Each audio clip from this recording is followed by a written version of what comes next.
Une femme âgée de 80 ans a transformé son jardin en miracle d'abondance pendant la pire sécheresse depuis 50 ans. Alors que les cultures dépérissaient, son jardin verdoyant nourrit toute une communauté.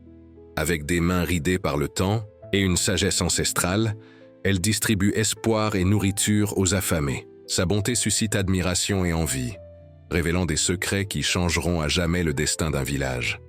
Une histoire de générosité, de foi et de connexion avec la terre qui touchera votre cœur. Abonnez-vous, laissez un like et commentez d'où vous regardez. Le soleil pointait à l'horizon, déversant ses premières lumières dorées sur la terre desséchée de Valsec. Madame Annette, ses 80 ans marqués sur le visage comme des sillons sur une terre battue, était déjà debout. Ses mains, ridées comme l'écorce d'arbres centenaires, caressaient les jeunes pousses de carottes qui défiaient la logique de la pire sécheresse des 50 dernières années. Le vent sec soufflait, soulevant une poussière rougeâtre tandis qu'elle, dans sa robe fleurie, délavée par le temps, marchait lentement entre les parterres verdoyants qui contrastaient dramatiquement avec le paysage aride environnant. « Vous êtes têtu comme moi, n'est-ce pas ?» murmura-t-elle aux plantes, avec un sourire qui révélait des dents usées par le temps et une sagesse accumulée pendant des décennies. Le monde dehors peut bien dépérir, mais ici, mes enfants, ici la vie continue de pulser. Il y avait quelque chose de mystique dans la façon dont Madame Annette se déplaçait parmi les rangées de légumes luxuriants. Chaque geste semblait une danse ancienne, une communion entre l'humain et la terre que les plus jeunes du village ne parvenaient pas à comprendre. Pour eux, ce jardin était une énigme, peut-être même un miracle. Comment pouvait-il y avoir tant d'abondance alors que le ciel n'avait pas déversé ses bénédictions depuis près de 2 ans? À mesure que le soleil montait dans le ciel, le contraste brutal se révélait pleinement. Au-delà de la clôture de bambou qui délimitait la propriété de Madame Annette, s'étendait une mer de terre craquelée et de végétation jaunie. Des cultures autrefois prospères étaient désormais des cimetières d'espoir fanés. Mais là, protégé par les bras aimants de cette vieille femme, un paradis vert défiait la logique et la nature. 3 fois par semaine, toujours à l'aube, des lundis, mercredis et vendredis, Madame Annette ouvrait son portail de bois usé par le temps. Ce jour-là, comme les autres, une file d'attente se formait déjà. Des femmes avec des enfants dans les bras, des hommes aux chapeaux usés et aux yeux baissés, tous attendaient dans un silence respectueux. Ils ne venaient pas par charité, bien que ce fût ce qu'ils recevaient, ils venaient parce que Madame Annette était le dernier espoir de nourriture fraîche dans une région où la faim commençait à montrer son visage le plus cruel. « Bonjour mes enfants », salua-t-elle avec cette voix qui semblait porter le son de tous les âges. « Aujourd'hui, nous avons de la laitue, des carottes, des betteraves et même quelques tomates. Ce n'est pas grand-chose, mais c'est ce que la terre a voulu nous donner. Et c'était peu pour tant de monde. Mais c'était tout pour ceux qui n'avaient de rien. » Les villageois s'approchaient un par un, recevant les légumes frais dans des sacs en toile ou directement dans leurs mains calleuses. Ils remerciaient avec des regards humides. Certains embrassaient ses mains, d'autres hochaient simplement la tête dans un geste silencieux de gratitude qui valait plus que 1000 mots. Jeanne, une jeune mère avec un bébé attaché dans le dos par un tissu coloré, fut la dernière de la file. Ses yeux, creusés par la faim, brillèrent en recevant une petite brassée de légumes. « Madame Annette, commença-t-elle, hésitante, les gens parlent. Ils disent que vous avez fait une sorte de pacte pour maintenir cet endroit ainsi, si vert. » La vieille femme ne s'offensa pas. Son rire résonna comme des cloches lointaines, faisant écho parmi les arbres fruitiers au fond du jardin. « Si j'ai fait un pacte, Jeanne, ce fut avec la terre elle-même. Ce fut un accord scellé avec de la sueur, des larmes et beaucoup d'amour. Rien de plus que cela. Mais cette explication, aussi sincère fut-elle, ne suffisait pas à calmer les rumeurs qui croissaient comme des mauvaises herbes dans le village. Après tout, comment une femme, seule, veuve depuis plus de 2 décennies, pouvait-elle réussir là où même les agriculteurs les plus expérimentés échouaient? La nuit tombait, tandis que le village plongeait dans les ombres nourries par le clair de lune argentée. Des figures se rassemblaient sur la place du village. Le père Joachim, un homme maigre aux sourcils épais et aux yeux inquiets, était celui qui parlait le plus. Sa voix, tranchante comme une faux, coupait l'air nocturne. « Ce n'est pas naturel », disait-il, gesticulant vers le ciel. « Dieu punit toute la région par la sécheresse, mais épargne uniquement son jardin. Pourquoi? Que fait-elle que nous ne faisons pas ?» Beaucoup approuvaient en silence, non par conviction, mais parce que la faim et le désespoir rendent les gens enclins à chercher des coupables à leur malheur. D'autres, cependant, défendaient la vieille femme. « Madame Annette a toujours été une femme de bien », argumenta M. Manuel le forgeron. « Elle aide tout le monde, ne demande jamais rien en retour. S'il y a quelque chose de différent, dans ce jardin, c'est juste la main de celle qui en prend soin avec amour. » Pendant que les villageois débattaient, ignorant les discussions, Antoine, fils unique du plus riche propriétaire terrien de la région, se faufilait par l'arrière de la propriété de Madame Annette. La lune éclairait son chemin tandis que lui, avec la curiosité propre à ses 20 et quelques années, observait ce jardin qui défiait la logique. Ce qu'il vit le laissa émerveillé. De petits canaux serpentaient entre les parterres, captant la rosée du matin. Des composteurs faits de matériaux que d'autres auraient jetés transformaient les restes en nouvelle vie. Et la vieille femme, elle-même à cette heure, fredonnait tout en arrosant ses plantes avec le peu d'eau qu'elle conservait dans des citernes stratégiquement positionnées. Il n'y avait pas de magie ici, du moins pas du genre que le père Joachim insinuait. Il y avait du savoir ancestral, de la patience, de la dédicace. Antoine sentit quelque chose s'éveiller en lui. Quelque chose que toute la richesse de son père n'avait pas réussi à planter.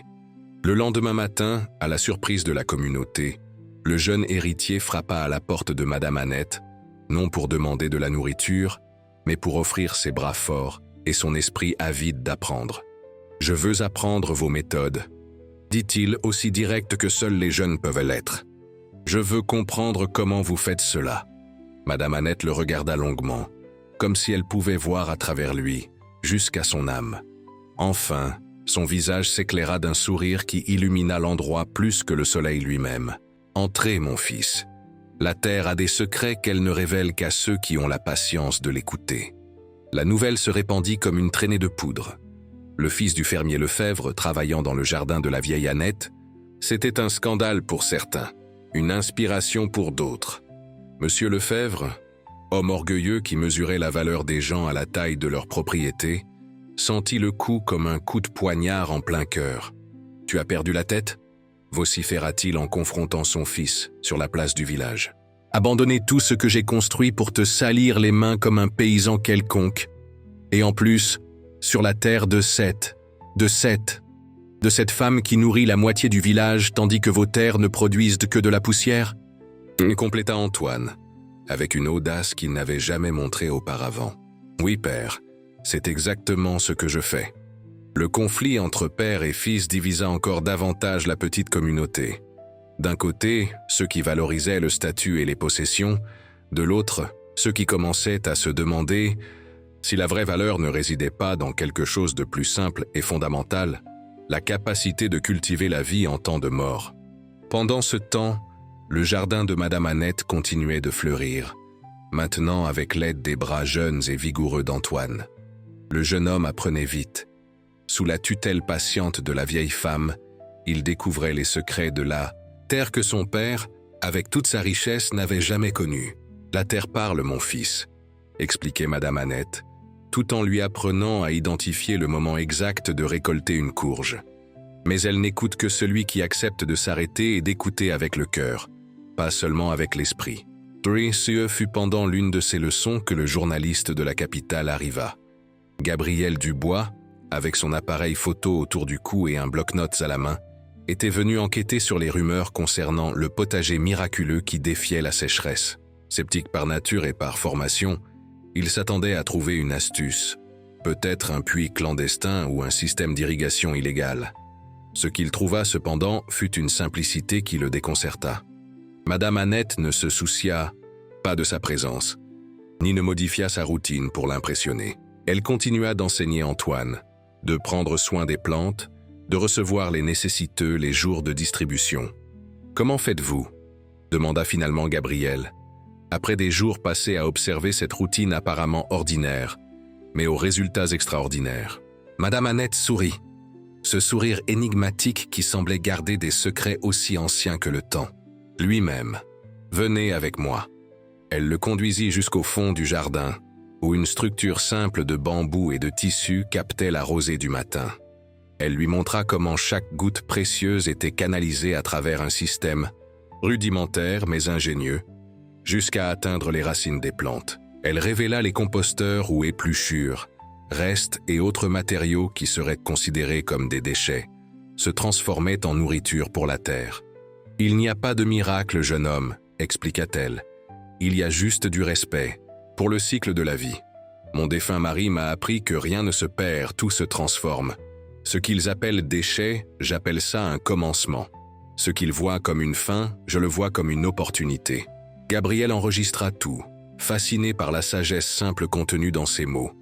Dans son article, publié des semaines plus tard dans la capitale, il décrivit Madame Annette non comme une sorcière ou une sainte, mais comme une gardienne de connaissances que la société moderne avait oubliées dans sa course au progrès. L'article apporta une célébrité non désirée. Bientôt, des représentants de la préfecture régionale visitèrent la propriété, proposant de la transformer en attraction touristique. « Imaginez, disait-il, des gens viendront de loin pour voir cette oasis dans le désert. Vous deviendrez célèbre, la région prospérera. » Madame Annette refusa avec la même fermeté qu'elle affrontait la sécheresse. « Mon jardin n'est pas un cirque pour les curieux, c'est du pain pour les affamés. Le jour où je transformerai la souffrance d'autrui en spectacle sera le jour où cette terre cessera de me donner ses fruits. » Le refus déplut au conseil du village, qui voyait une opportunité en or lui filer entre les doigts. Plus encore, cela contraria le père Joachim, dont les sermons dominicaux commençaient à se vider tandis que les leçons de jardin de Madame Annette attiraient de plus en plus de monde. « Cette femme défie l'ordre naturel des choses », prêchait-il depuis la chair. « Comment peut-il y avoir abondance sans la bénédiction divine? Et si cette bénédiction ne vient pas du ciel, d'où vient-elle » L'insinuation était claire, et les mots du prêtre plantèrent des graines de méfiance même parmi ceux qui bénéficiaient directement de la générosité de Madame Annette. Après tout, dans une société frappée par la misère, la bonté désintéressée est souvent perçue avec suspicion. Ce fut au milieu de ce climat de tension croissante que l'impensable arriva. Une tempête de sable, phénomène rare dans cette région, se forma à l'horizon comme une muraille dorée et menaçante. Les habitants, peu habitués à une telle catastrophe, ne savaient pas comment se protéger. En quelques heures, des maisons en torchis commencèrent à céder. Des toits furent arrachés et la panique s'installa. Madame Annette, voyant la dévastation par la fenêtre de sa maison simple mais solide, n'hésita pas. Elle ouvrit les portes de son jardin et cria pour que tous viennent s'abriter. Les arbres fruitiers et la végétation dense fournissaient une barrière naturelle contre la fureur des vents chargés de sable. Des familles entières coururent à l'intérieur de la propriété. Des enfants en pleurs, des vieillards tremblants. Même le père Joachim, qui la diffamait quelques instants plus tôt, cherchait maintenant refuge sous son toit. Madame Annette ne fit aucune distinction. Avec l'aide d'Antoine, elle improvisa des abris entre les arbres, des couvertures avec des bâches gardées pour la saison des pluies qui tardait à arriver, et distribua de la nourriture pour calmer les nerfs et les estomacs vides. Pendant 3 jours, la tempête frappa la région. Pendant 3 jours, ce jardin, autrefois sujet de méfiance, devint une arche de salut pour près de 20 familles. Et pendant ces jours, beaucoup de vérités firent à surface. Alors qu'elle aidait à distribuer de l'eau aux réfugiés, Sophie, la sage-femme du village et amie de longue date de Madame Annette, laissa échapper. « Tu te souviens quand nous sommes arrivés ici, Annette, il y a 50 ans, fuyant cette misère dans notre pays. Qui aurait cru que tu ferais de cet endroit un paradis ?» Ces mots résonnèrent comme des coups de tonnerre dans les oreilles des présents. Madame Annette, la gardienne du jardin miraculeux, n'était pas native d'ici. C'était une étrangère. Pourquoi n'avait-elle jamais dit la vérité? Le silence qui s'ensuivit fut lourd, chargé de questions non formulées. Enfin, ce fut le père Joachim lui-même qui rompit le silence. « Alors, vous n'êtes pas née ici, Madame Annette ?» La vieille femme respira profondément avant de répondre, son regard perdu dans les souvenirs d'un passé lointain. Non, père. Je suis venu du nord, où la sécheresse était déjà une vieille connaissance quand je suis arrivé ici. J'ai apporté avec moi seulement les vêtements que j'avais sur le dos, et les enseignements de ma mère, qui les a reçus de sa mère, qui les a reçus de temps si anciens qu'ils n'ont même plus de nom. Sa voix trembla légèrement en continuant. Quand mon mari est mort, j'ai cru que c'était la fin. Comment? Survivrais-je seul? Mais alors, j'ai commencé à appliquer ce que je savais, à parler à la terre, à écouter ce qu'elle me disait, et elle a répondu avec générosité. Les mots de Madame Annette, simples et sincères, tombèrent sur le groupe comme des graines en terre fertile. Certains restèrent encore méfiants. Après tout, les préjugés profondément enracinés ne s'extirpent pas du jour au lendemain. Mais beaucoup commencèrent à voir la vieille femme sous un nouveau jour, non comme une sorcière ou une sainte, mais comme porteuse de savoirs anciens qui pourraient, peut-être, sauver tout le monde. Lorsque la tempête finit par s'apaiser, les habitants retournèrent à leurs maisons endommagées, mais quelque chose avait changé. Le lendemain matin, des dizaines revinrent à la propriété de Madame Annette, non pour demander de la nourriture, mais pour offrir leur aide. Ils voulaient apprendre. Ils voulaient comprendre comment faire germer la vie en terre morte. La vieille femme, avec une patience infinie, commença à enseigner les bases. Comment capter chaque goutte d'humidité de l'air, comment préparer le sol pour recevoir des graines, comment reconnaître les signes que la terre est vivante, juste endormie, jamais morte. Les jours se transformèrent en semaines, les semaines en mois. La fête de la moisson, célébration traditionnelle qui n'avait pas eu lieu depuis 2 ans à cause de la pénurie, fut reprogrammée en l'honneur de Madame Annette. Ce serait une reconnaissance officielle de la communauté envers celle qui avait maintenu l'espoir vivant en temps sombre. La veille du grand jour, cependant, Madame Annette disparut. La panique fut immédiate. Des groupes de recherche se formèrent spontanément. Antoine, maintenant reconnu comme le disciple officiel de la vieille femme, menait le plus nombreux. Ils fouillèrent les maisons abandonnées, les champs ouverts, jusqu'aux limites du village. Rien. Et si quelqu'un l'avait enlevée, suggérèrent certains. Et si elle était simplement partie, fatiguée de notre ingratitude, craignaient d'autres. Ce ne fut qu'au 3e jour de recherche qu'Antoine eut un déclic. Il se souvint d'une histoire racontée par Madame Annette à propos d'une grotte dans les montagnes lointaines où, selon elle, dormaient des trésors plus précieux que l'or. Sans perdre de temps, il réunit un petit groupe et partit en direction des escarpements rocheux qui marquaient l'horizon est. Le trajet fut ardu. Le soleil frappait, l'eau était rare et le terrain traître. Mais quelque chose en lui, une certitude inexplicable, le poussait en avant. Ce fut au crépuscule du 4e jour qu'ils la trouvèrent. À l'entrée d'une grotte presque cachée par la végétation clairsemée, Madame Annette se reposait, apparemment épuisée, mais avec un sourire serein sur son visage ridé. À ses côtés, un sac en toile débordait de graines de formes, de couleurs et de tailles diverses. « Madame Annette !» cria Antoine, courant vers elle. « Nous vous cherchons depuis des jours. Tout le monde est inquiet. » La vieille femme leva les yeux, surprise par l'émoi qu'elle avait causé. Dans sa simplicité, elle n'avait pas imaginé que son absence serait tant ressentie. « J'avais besoin d'aller chercher les graines anciennes, » expliqua-t-elle, montrant le trésor qu'elle avait recueilli. « Elles sont gardées ici depuis des générations par des femmes comme moi. Des graines qui résistent à la sécheresse, qui germent là où d'autres mourraient. C'était un cadeau que je voulais vous laisser, pour l'avenir. » Le retour au village fut triomphal. Madame Annette, montée sur un âne emprunté, semblait une reine revenant d'une mission sacrée. Et d'une certaine manière, c'était exactement cela.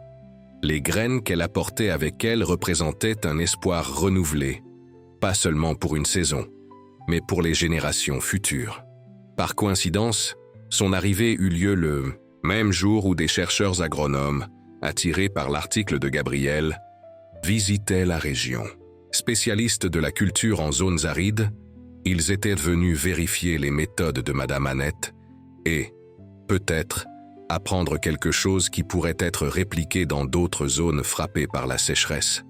La rencontre entre la sagesse ancestrale de Madame Annette et le savoir technique des scientifiques fut fascinante. Tandis qu'elle montrait ses techniques rudimentaires mais efficaces, Il prélevait des échantillons de sol, analysait la composition du compost organique qu'elle produisait, étudiait l'ingénieux système de captation de la rosée. « Incroyable !» murmura la docteure Lucie, chef de l'équipe, après des jours d'analyse. « Le sol de ce jardin contient une combinaison unique de minéraux.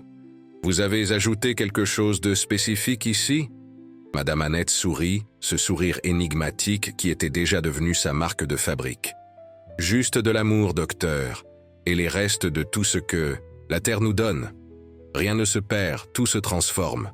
C'est le cycle. » L'explication pouvait sembler simpliste pour des oreilles académiques, mais les résultats étaient indéniables.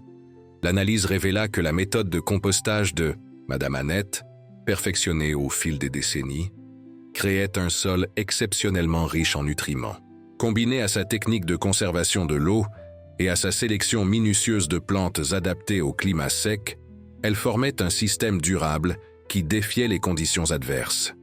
Ce fut pendant cet échange de connaissances qu'une autre tournure se produisit. Au milieu des explications sur la manière de prendre soin du sol, Madame Annette mentionna casualement le puits ancien de son jardin. « Un puits ?» questionna Antoine, surpris. « Quel puits ?» À la surprise de tous, la vieille femme les conduisit jusqu'au centre de son jardin, où, caché par une dense couverture de plantes grimpantes, se trouvait un cercle de pierre. Avec l'aide d'Antoine et de 2 des scientifiques, ils retirèrent la végétation et la trappe de bois qui le protégeait. Là, resplendissant sous la lumière du soleil, se trouvait un puits aux eaux cristallines. Pas un puits ordinaire, mais une œuvre ancestrale, avec des parois revêtues de pierres parfaitement emboîtées, sans mortier. Un travail qui, selon les spécialistes, datait de centaines d'années. Ce puits n'a jamais séché, m'expliqua Madame Annette. Même pendant les années les plus arides. C'est comme s'il touchait une rivière souterraine qui ne meurt jamais. Mon mari m'a fait promettre de le garder secret, craignant qu'il ne soit exploité jusqu'à l'épuisement. Mais maintenant je sens qu'il est temps de le partager. La découverte du puits ancestral électrisa la communauté. Il y avait de l'eau fraîche et propre, sous leurs pieds depuis tout ce temps. Avec les conseils des scientifiques et le savoir traditionnel de Madame Annette, un système communautaire d'utilisation durable de cette ressource précieuse fut établi. Non pour une dépense effrénée, mais pour une irrigation contrôlée, permettant à d'autres zones, au-delà du jardin de la vieille femme, de pouvoir fleurir. La nouvelle se répandit comme une traînée de poudre. Bientôt, des représentants gouvernementaux arrivèrent, intéressés par les techniques de culture en sol aride. Ils proposèrent à Madame Annette de voyager pour partager ses connaissances avec d'autres communautés affectées par la sécheresse. Au début, elle hésita. À 80 ans, l'idée de quitter son jardin, son sanctuaire, était effrayante. Mais l'insistance douce d'Antoine et la perception qu'elle pourrait aider encore plus de gens finirent par la convaincre. « Je ne serai absente que quelques semaines », décida-t-elle. « Antoine et les autres s'occuperont de tout ici. Et quand je reviendrai, je veux voir de nouveaux jardins fleurir. » Son départ fut célébré comme un événement historique. La petite communauté, autrefois divisée par la méfiance, s'unissait désormais autour d'un but commun: apprendre, grandir, transformer l'aridité en vie. Pendant l'absence de Madame Annette, cependant, tout ne se passa pas comme prévu. Certains des apprentis, voyant l'intérêt croissant pour le jardin miraculeux, commencèrent à faire payer l'entrée aux visiteurs curieux. D'autres tentaient de vendre de l'eau sacrée, du puits à des prix exorbitants aux villages voisins. Quand Madame Annette revint 3 semaines plus tard, elle trouva son sanctuaire transformé en attraction commerciale. Son visage, normalement serein, se durcit dans une expression de profonde déception. Cette nuit-là, elle réunit tous les habitants sur la place du village. Malgré son âge avancé, sa voix résonna forte et claire sous le ciel étoilé. « Mes enfants », commença-t-elle, regardant chaque visage dans la foule. « Laissez-moi vous raconter une histoire. » Et elle narra la parabole d'un homme qui reçut une graine magique, capable de produire des fruits éternellement. Au lieu de la planter et d'en partager les fruits, il la garda dans une boîte, faisant payer pour que d'autres l'avoinent. Un jour, en ouvrant la boîte, il ne trouva que de la poussière. La graine, sans avoir eu la chance d'accomplir son but, était morte. Le savoir est comme cette graine, y conclut Madame Annette. Si nous le gardons uniquement pour notre bénéfice, il se flétrit et meurt. Mais si nous le partageons, il se multiplie, fleurit, nourrit des générations. Le silence qui s'ensuivit fut profond, chargé de réflexion et de repentir. Un par un, ceux qui avaient commercialisé l'accès au jardin et au puits s'approchèrent, rendant l'argent qu'ils avaient reçu, demandant pardon. En ce moment de contrition collective, quelque chose d'extraordinaire se produisit. Des gouttes de pluie, timides au début, commencèrent à tomber. Bientôt, elles se transformèrent en un rideau argenté qui lava la terre si longtemps, assoiffée. Les gens levèrent leur visage vers le ciel, laissant l'eau couler sur leurs joues, se mêlant aux larmes. Des enfants dansaient dans la boue qui commençait à se former. C'était comme si la nature elle-même confirmait qu'ils étaient sur la bonne voie. Dans les mois qui suivirent, une transformation remarquable eut lieu à Valsec. Inspirée par l'exemple de Madame Annette et armée du savoir qu'elle avait généreusement partagé, les habitants commencèrent à créer leur propre jardin miraculeux. Petit au début, un parterre ici, un potager là, mais qui, additionné, commençait à changer le paysage. Le puits ancestral, désormais patrimoine communautaire, était utilisé avec révérence et parcimonie. L'eau, extraite en quantité contrôlée, alimentait un système d'irrigation qui bénéficiait aux zones stratégiques du village. Tandis que la communauté fleurissait, cependant, la santé de Madame Annette commença à faiblir. Les années pesaient et le récent voyage avait coûté cher. Sentant que son temps devenait précieux, elle convoqua 12 personnes, 6 hommes et 6 femmes d'âge variés, pour former ce qu'elle appela le Conseil des gardiens de la terre.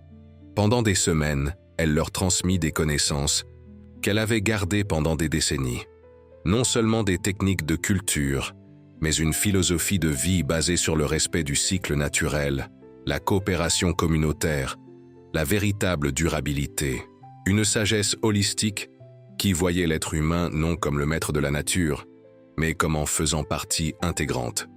Pour son 82e anniversaire, la communauté organisa une grande célébration en son honneur.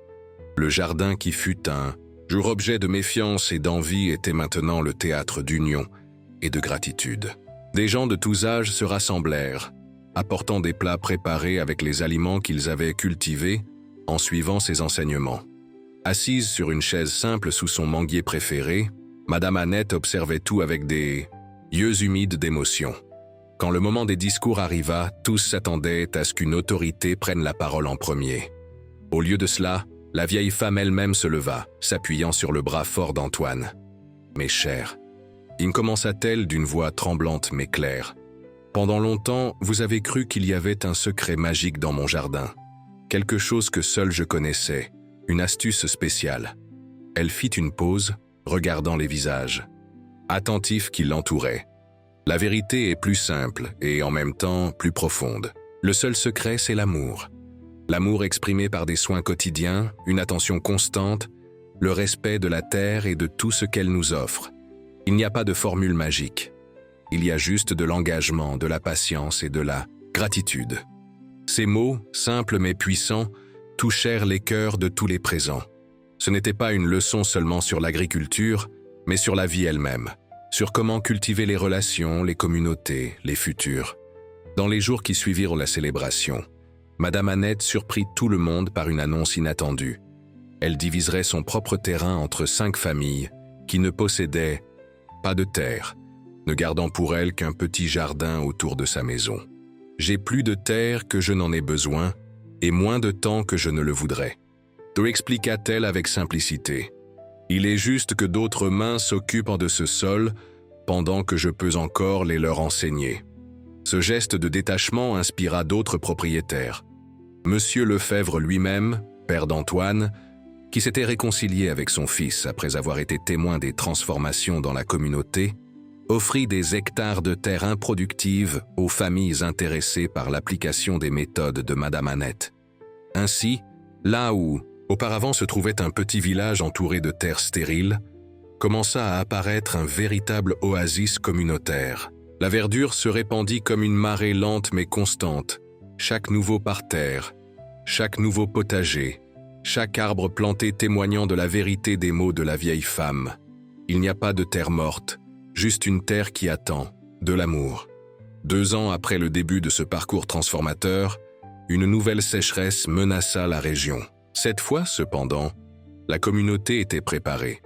Les systèmes de captation d'eau, les techniques de culture adaptées au climat aride, la sélection minutieuse de plantes résistantes, tout ce qu'ils avaient appris de Madame Annette leur permit d'affronter la période difficile avec dignité, et même une abondance suffisante pour aider les villages voisins. Par un après-midi particulièrement chaud, Madame Annette, maintenant âgée de 84 ans et à la santé de plus en plus fragile, demanda à Antoine de l'emmener faire un tour dans la communauté. Appuyée sur une canne artisanale, elle marcha lentement dans les rues du village qui un jour l'avait regardée avec méfiance. Ce qu'elle vit remplit ses yeux de larmes de joie. Des jardins fleuris, là où auparavant, il n'y avait que de la terre nue. Des enfants aux joues pleines et aux larges sourires. Des familles travaillant ensemble la terre, partageant leurs connaissances, récoltant les fruits de la coopération. Ils s'arrêtèrent à l'ombre d'un grand arbre sur la place du village, récemment planté et déjà vigoureux grâce aux soins collectifs. Là, assise sur un banc rustique, Madame Annette regarda Antoine avec ce sourire énigmatique qu'elle n'avait jamais perdu. « Tu sais, mon fils, quand je suis arrivé ici, il y a tant d'années, cette terre semblait stérile. Mais mon mari me disait toujours, « Annette, il n'y a pas de désert qui ne puisse fleurir s'il y a des mains prêtes à en prendre soin. » Il avait raison. Antoine hocha la tête, ému. Il comprenait maintenant ce qu'elle avait essayé d'enseigner depuis le début. Ce n'était pas seulement des techniques de culture, mais une philosophie de vie, une manière d'être au monde basée sur le soin, la patience, la foi que même dans les terrains les plus arides, la vie trouve un moyen de... « Chère mère, vous avez transformé cet endroit, » dit-il tenant la main ridée de son mentor. Madame Annette secoua la tête, souriant. « Non, mon fils, nous l'avons transformé, nous tous, ensemble, et ce n'est que le début. » Et elle avait raison. Cette communauté qui un jour avait dépendu de la charité d'une vieille femme était maintenant un exemple d'autosuffisance et de coopération. Les graines que Madame Annette avait plantées, littéralement dans le sol et métaphoriquement dans les cœurs, continueraient de fleurir pour des générations, transformant non seulement le paysage physique de la région, mais le paysage spirituel de chaque habitant. Car, comme elle l'avait toujours dit, le vrai miracle n'a jamais été dans le jardin, mais dans les mains qui le cultivaient et dans les cœurs disposés à apprendre que, même dans le désert le plus aride, l'amour est capable de faire germer la vie abondante. Et vous, qui avez suivi ce parcours, quelles graines semez-vous aujourd'hui? Quels déserts dans votre vie n'attendent que des mains aimantes pour se transformer en jardin fleuri? Pensez-y, tandis que l'histoire de Madame Annette résonne dans votre cœur, vous rappelant que les miracles arrivent quotidiennement. Il suffit d'avoir des yeux pour les voir et des mains prêtes à les réaliser.